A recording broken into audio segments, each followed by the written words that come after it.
everybody, my name is Givento. Welcome back to the channel. By now, hopefully, some of you at least have been able to download my newly released map, the Chernobyl nuclear power plant in Minecraft, made all in Tekkit. Hopefully it's working out just fine for you, but I do know that some of you have a few questions about how the stuff is actually working. So I thought that why not just make a simple tutorial for you guys. So that's exactly what I'm gonna do. Today we're gonna go through how to operate the nuclear reactor. If you're new to this channel, don't forget to subscribe, that would be very much appreciated. And if you like this video, don't forget to show that to me by leaving me a thumbs up. Alright, let's dive into this. Okay, before we dive into this, there is something that I need to tell you. Unfortunately, before I put this map out, I made a mistake. A mistake that is probably going to affect you playing this map a little bit. But I'm gonna sort that problem out right now. And I'm gonna fix the original file so that you can re-download it if you want that. But it's pretty easily fixed. So please pay attention because this is important. Otherwise, you won't be able to load the reactor via the lever or via the control room. You're gonna have to load it manually. So do what I do right now. Okay. There we go.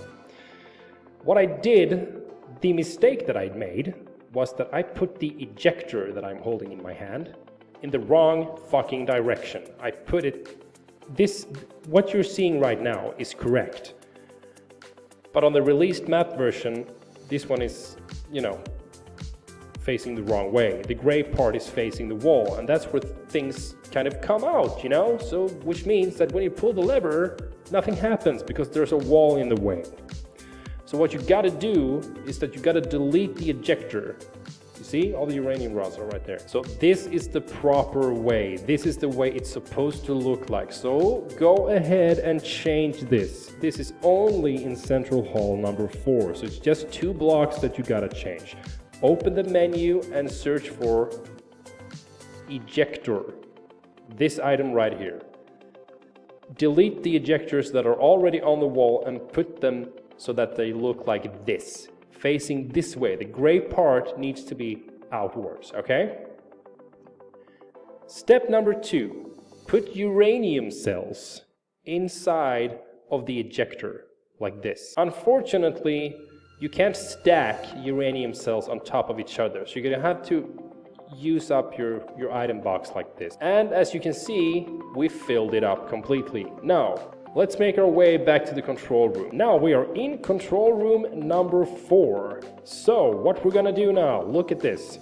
We're gonna stand up here at this wall, and you can see this lever over here. It says fuel rod loader. We just filled up the ejector completely with uranium rods. I'm gonna pull this lever over here, one time, and then we turn it off. And then we'll go back to the Central Hall 4, we're gonna take a look at the ejector, okay? All right, we are back at Central Hall 4. And we're gonna take a look at the ejector here. It should be 1 uranium rod missing because it should have traveled all the way down here, down to the core. As you can see, there's 1 spot missing, which means it's working just fine. And the same procedure goes with the cooling rods. We got a cooling rod ejector over here that is also connected to the reactor core, and it has its own lever in the control room of number 4. So you're gonna have to, you can load the reactor with coolant cells. If anything goes to hell, just load it. Load. So always see to it that this one, which is empty at the moment, has a lot of coolant cells. And make sure it's the big coolant cells, the 60K. For fast cooldown, alright, then we're gonna load this into this ejector. Just fill it up completely with 60K coolant cells for fast cooling, alright? So, when you pull the cooling lever, the emergency AZ5 button, the all famous button in the control room, you're gonna load up the reactor with coolant cells. But be aware that it will only travel to the empty spots in the reactor, which means that if the reactor is already full with either uranium cells or coolant cells or both, there won't be any place to put the new coolant cell. Don't forget that. All right? So I'm gonna demonstrate this for you right now. As you can see, I'm gonna put the lever over here. Now take a look at this tube. What we're gonna see here is a uranium cell traveling all the way down to the core when I pull the lever. There you go. And it's going all the way down to the core, loading itself inside of the reactor. Now we're gonna go down to the core and take a look at this, all right? See here, there we go. I'm gonna take a little shortcut. There we go, there's the stairs. Great stuff. Okay, let's go inside of the reactor now. And you're gonna see, here we are, going up. Now we're inside the core, and this is the actual nuclear reactor. And as you can see, the uranium cells are loaded in here, just the way that I wanted it to. Now, do not, for the love of God, do not remove the reactor heat vents that are in the corners of the nuclear reactor, because they will reduce the heat automatically. They won't take it away, but they will reduce it greatly, okay? Now, let's go through how the reactor actually is working, okay? Go ahead and take out a few uranium cells. We're gonna start up with, yeah, you know what, just fill up the bar down here with single uranium cells. Don't use the quad or the dual uranium cells, because it'll generate heat way too fast, and before you know how to control the reactor, that will just cause a major accident. So let's take it easy from the beginning. Uranium cells. Open up the reactor. Now we're going to remove this. We're going to start from scratch, completely from scratch. All right? So here we go. Here we got an empty nuclear reactor core. Put the uranium cells in here, because it is the fuel of the reactor. Don't put it in the corners, because what you need to do, and this is very important, you need to surround every uranium cells with cooling cells. Otherwise, the heat will go up way too fast and it'll cause an explosion, all right? So we're gonna go and do like this. Like that. We're gonna go like that, and there, and there. We're gonna start simple with that, all right? Now, go for the 10K coolant cells. If you want to. You can also use the other coolant cells, but I'm just going to use these ones for now. I'm going to replace the uranium cells in my inventory with coolant cells. We need a lot of coolant cells, okay? More coolant cells than uranium cells. And you put these coolant cells above, underneath, and besides the uranium cells. Like this. Just like this. No other way at all, all right? Okay, we're gonna need more. Fine, I'm gonna do like this. These big ones, doesn't matter. Underneath and above, underneath, underneath. We still need a few more. Great stuff. Okay. Gonna put them like this. We covered them all. Now you've properly installed the reactor with coolant cells and with fuel, which means the reactor is actually ready to be activated. So let's do that. Let's activate it and listen to the sound. You will hear a noise when the reactor is on. You hear that? This reactor is now actually operating. You can see that the fuel has begun to, it's beginning to get used up. Also the coolant cells. And do remember that the 10K coolant cells, the small coolant cells, they will run out pretty fast. Not extremely fast, but pretty fast. So keep an eye always, when the reactor is active, always keep an eye on the reactor in the control room. Look at the warning system. I made an alarm system in the control room that is directly connected to the reactor via these thermostats. So when the temperature rises, these will go off, sending a signal to the control room, igniting a lamp of different colors. Green is fine. Totally fine. Orange, yellow, it means that, the heat is rising. There's nothing strange about that at all. When it goes up to orange, you should be a little bit worried. You should make your way down to the reactor immediately, actually, and replace the coolant rods because they're running out. If it goes out to red, the alarm will go off. Then you are most likely shit out of luck.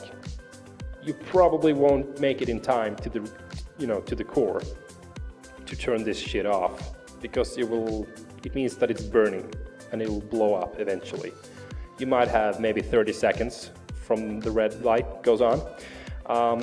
The fastest thing to stop that is to actually destroy the reactor. Don't bother taking out the rods, because the reactor is already on fire, and if it blows up, it blows up. You're fucked, okay? So just destroy the reactor. That's the best option you got to stop it all right? And don't ever leave the reactor turned on if you're gonna explore the rest of the map, because that's what I did. I forgot that I put fuel in here. I completely forgot. And time went on, and shit got real. It fucking exploded, and half of the map was destroyed, and I just, I wanted to die. So, let's take a look here. We've been here for a while. The coolant cells are still, they're fine, So, what we're gonna do now, this reactor is now actually producing power, okay? It's producing power. I'm gonna show you that by going out to the turbine hall. So we're gonna have to go out of here, leave the core. I have to leave the reactor turned on or I won't be able to show you this. So let's see, the fastest way should be over here. Yeah, unit 4 pumps. You go via the pumps on the second floor. Sorry, first floor. There we go, turbine hall. You see, this turbine right here is connected to the reactor. There we go. You see this one in the middle? It's producing power as we speak because the reactor is turned on. We created power. So now what we're gonna have to do is that we're gonna have to turn off the reactor so that we won't cause any major trouble here. Okay then, so always load 1, 2, 3, 1, 2, 3, 4, 5, 6. Maximum 6 uranium rods at a time. 6 uranium rods, all right? The rest can be cooling rods. As many as you like until you fill it up. Doesn't matter, but maximum 6 uranium rods. That's what I recommend. The problem also is that if you put these uranium cells too close to each other without having any coolant cells, it'll go fast. You will notice that it will generate a massive amount of heat in no time. See, if I pull out all these and only put uranium cells here, temperature is gonna rise pretty fast. You see, it's already on 2000, which is the yellow light. When it goes up to 3600, I'm gonna pull it out fast. I don't want it to go to the red light, but I'm just gonna show you how fast it goes if you forget the coolant cells or if you forget pulling them out and replacing them when they're out of fuel, okay? Don't forget the coolant cells. There we go. You see, smoke is coming out of the reactor. This is going fast. I'll pull these out fast as fuck. I'm gonna cool this down really fast. Actually, we're gonna turn it off. Where's the lever? There we go. And it's off. Now, if I would have let the uranium rod stay in there, you see the smoke? Sooner or later, that would turn into fire. And when that happens, you're pretty much fucked, because the next thing that happens is a massive explosion. The last time I made that mistake, I took with me half of the reactor building. It was just a giant, big crater left of nothing and a pile of shit. Simulating the actual accident pretty well, yes, I know. But still, I hadn't made a backup of it, so yeah, that was pretty fucked. There we go, the temperature is definitely going down. We're at 2000. The smoke should go away soon enough. Temperature is going down slowly, but it's definitely going down.